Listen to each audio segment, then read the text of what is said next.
Hi, Mary. Is that Sue there, that one? Yeah. And that must be Ray. Hello. Hi. Hi. So I'll just start off with a little bit about what I do, and then maybe we can talk about what brought you to me today, okay? How does that sound? Yeah? Sounds Sounds great. good. Okay. Let me just see if I can't get you a little bigger here. I'm gonna go to, let's see. No, I don't want to share screen. If I did want to share screen, could I share screen? If I was going to share screen, could I share screen? I don't need to. Never mind. I'm not going to share screen. I'm just trying. You can share screen. I could share screen. Oh, I see it down there at the bottom. Okay. So, I don't know how you heard about me or found out about me, but I'll just tell you I am a pandemic life coach. I do specialize in coupling. So people use a lot of words for pairing, getting together, romance, that kind of thing. But we'll get to that when we get to specifically why you're here with me. But I'm a holistic pandemic counselor. And by that, I mean that before we even begin, we're going to talk about our spaces that we're in. Okay. And we're going to talk about the objects that are around us and how they're affecting us right now. Okay.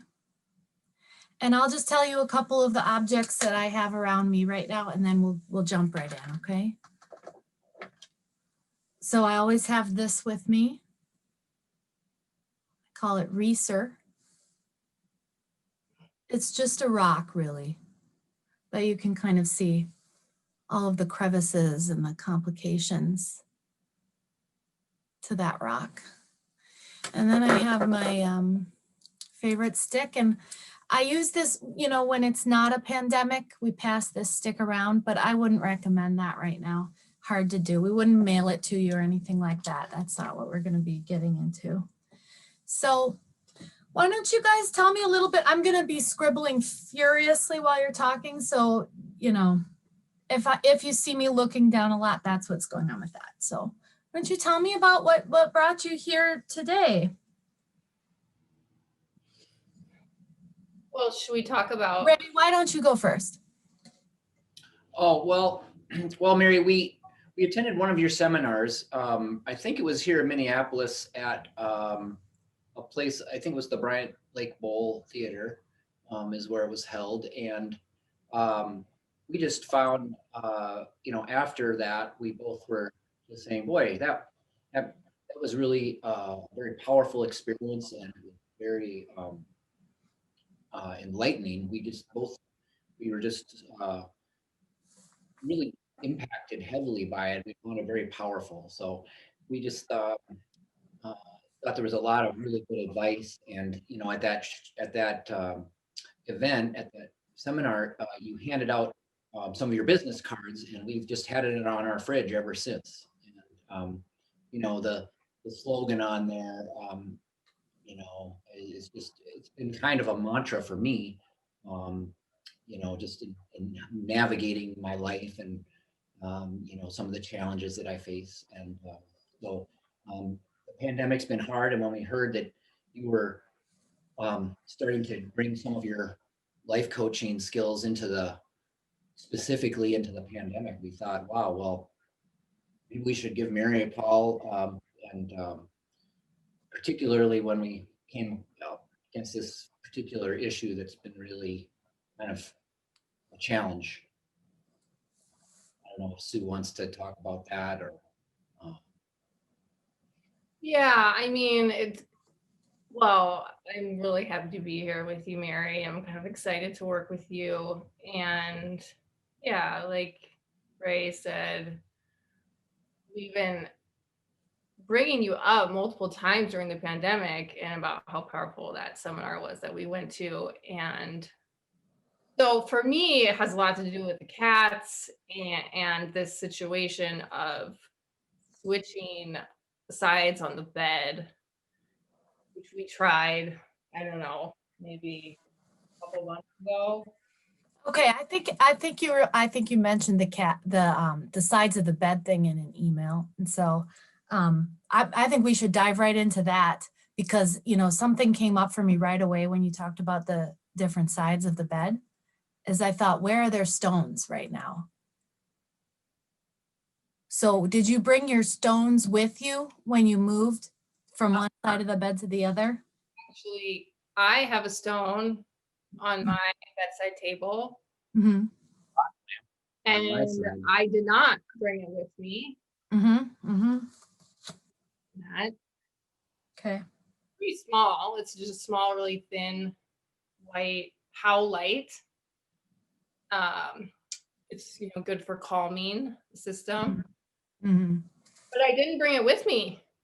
Yeah, Well, that was what was struck us right away, was we just thought switching sides of the bed would just be, simple. We would just switch sides of the bed. I would just get on one side and she would be on the other side, but pretty quickly things began to unravel when we started to, I didn't know how to turn on the light on her side of the bed, and my water glass was on her side of the bed, my old side of the bed. Mm-hmm. Mm-hmm. Mm-hmm. I'm gonna go ahead and light my candle now because I think I've got this Dolly candle that I like to light. And it's kind of also like a therapy rule. Are you okay? Yeah, it was just really hard when that happened. Yeah. You were trying to turn the lamp on and off and it wouldn't work, but I wrote it down. So I won't forget to bring up the lamp again, but I want to talk about alternative forms of light now. So you're talking about a lamp, and there are other forms of light in our life. In our relationships, there's light. Also outside, there's light in nature. And this is my Dolly Parton candle that I light every night when I go to bed. And I wouldn't recommend leaving a candle burning throughout the night if I were you, just because, especially if you're on the wrong side of the bed, you're going to just, knock that thing over in the middle of the night, and then you're going to be dealing with a fire. And nobody wants that. So now that we've got Dolly lit, Dolly also serves as a secondary purpose in my therapy, which is to remind us that what we're doing here is magic. It's not a simple, straightforward answer. It's magic. Okay. So I'm just going to remind you of that and the other light sources that you find, specifically the ones right in your relationship. So let's talk about what the two of you do like to do together, even if it's not switching sides of the bed. What are the positive light sources in your relationship? well, pandemic time is kind of tricky, but Well, we, Sue got a new fire pit this fall, and so we built a couple fires out there in the back, and so that's been a nice source of light when we're outside, and especially when it's dark earlier. Um, for her birthday, I got her some patio lights that Okay, I think Sue can take a turn now because we've got the first thing there. Thank you, Ray. Sue, did you want to talk about a light source? well, one thing that we've been doing, which has been really enjoyable, is singing together. Is what now? Singing together. Singing together. Okay, now we're talking. Yeah. And I'm not the best singer, but I'm trying. And I enjoy it. And she's been working on drums too. She's a little better drummer. You have your drums with you right now in this space? Well, she doesn't really have any drums. yeah, my Do you use your body as a drum? Sometimes use my body. I'm getting creative, so all sorts of different surfaces in the house. We've got some bells. Um, I use the garbage can outside That's really good. often for certain songs. That's really great. Yeah, and I put my tap shoes on. So in general, I'm sort of like the percussion part of the band, and then again, I try to sing, but I enjoy singing, but I'm not trained, so Mm-hmm. but that's been fun and a light in our relationship. And Ray, you're a trained singer. Is that what I'm gathering from this? Oh, well, no, but uh, I sang in church growing up, um, and I was singing a little bit in choir in junior high. So, um, and um, yeah, it's really nice to sing together during the pandemic when we were just trying to find things to do. What? What? It's nice to do songs when we're to be singing when we're can't do other things that we would maybe do normally if it wasn't a pandemic. Mm. Mm-hmm. Well, I want to talk a little bit about art if we can, because I understand both of you are visual artists. Is that correct? Well, I mostly work in watercolors. Okay. And Sue, you are a clay artist, is that right? Yeah, that's one of the things I work in. It started with like to use putty when I get anxious, and so that kind of turned into a practice for me. Mm-hmm. Bleeds a lot, and so I just started. One time I was just you know doing a grocery list, and my nose started bleeding, and then I started I realized I could, like, oh, I could make a picture.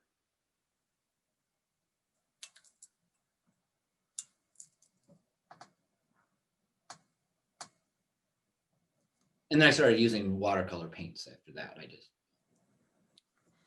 Yeah, I think we're gonna come back to that one. But let's talk about the cats, because I think that's an important part of your life. Now, how many cats do you have? Well, we have 2 cats. I really want to get a new kitten. Mm-hmm.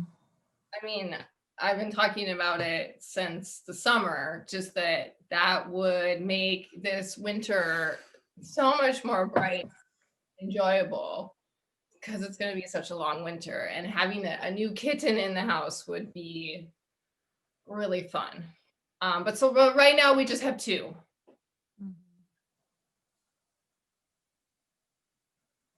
Ray?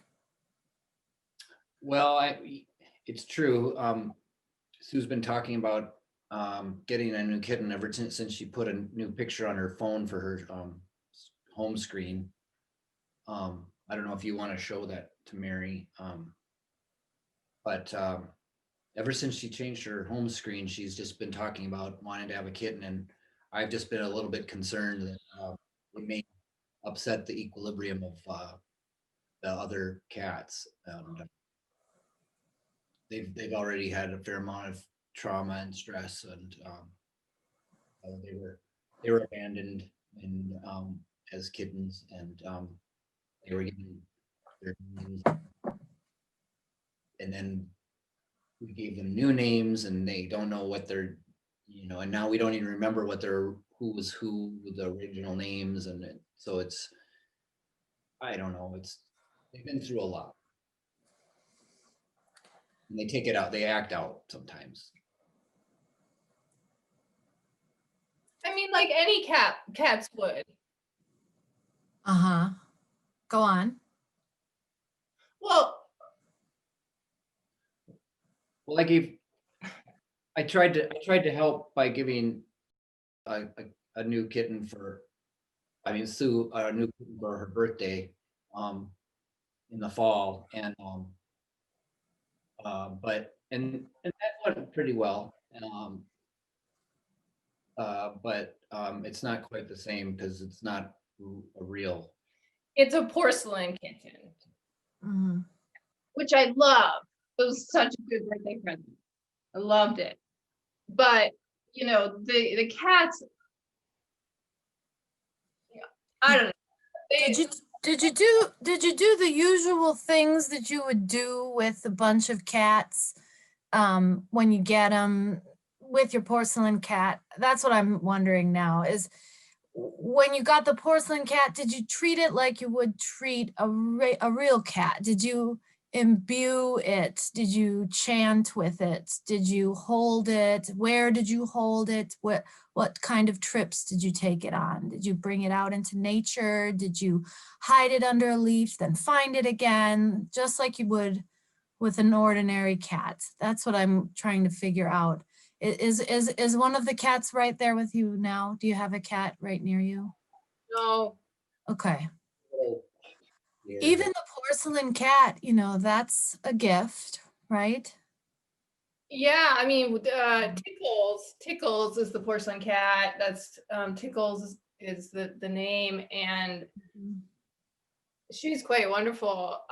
She's definitely been out into nature. She has been out into some beautiful forests amongst moss and mushrooms. Mhm. And She's a little, she's a little, yeah, we think she maybe has some developmental, challenges. Um, Tell me more about that. Well, I'll get her. 'Cause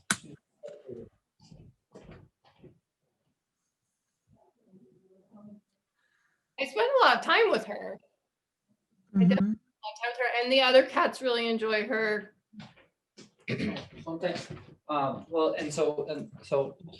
this is Tickles, and she likes to wear she likes birthdays, and so she really likes to wear the birthday hat more often, and even when it's not someone's. I mean, it's always someone's birthday, right? So we figure it's okay, Tickles, you can wear the birthday hat, and then but he hasn't been able to put her tongue back in her mouth ever since we got her, and so um, it's just you know it can we just wonder about that sometimes. Mhm. Um, Thank you for letting me look into her eyes like that. I have mixed feelings about cat paraphernalia in general. Because when I see a cat and look into the cat's eyes, I want to hear more about each of your individual relationships with cats in general, not the musical, but actual cats. And if you could use that as a metaphor, actually, you know, I think we might actually move on to some goals. Let's set some goals first, and then I'll just add a little bit of homework to those goals for our next session. So the homework will be a writing assignment about cats, and we'll just remember that for later. But first, I want to set goals with you two leading this. Okay.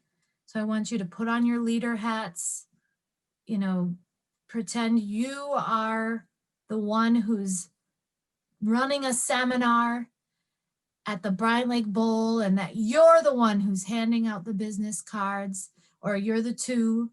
So for each of you to do this, both of you at the same time, we might need to use breakout rooms.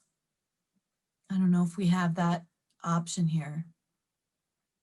Why don't instead of using breakout rooms, why don't you go first, Sue, and talk about your goals for your relationship with Ray, and then Ray will go next and talk about his goals with your relationship.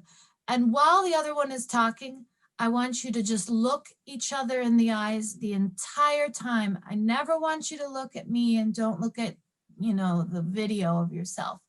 I want you to look at each other while you're talking. Okay, and I still have the dolly candle burning, so let's remember that.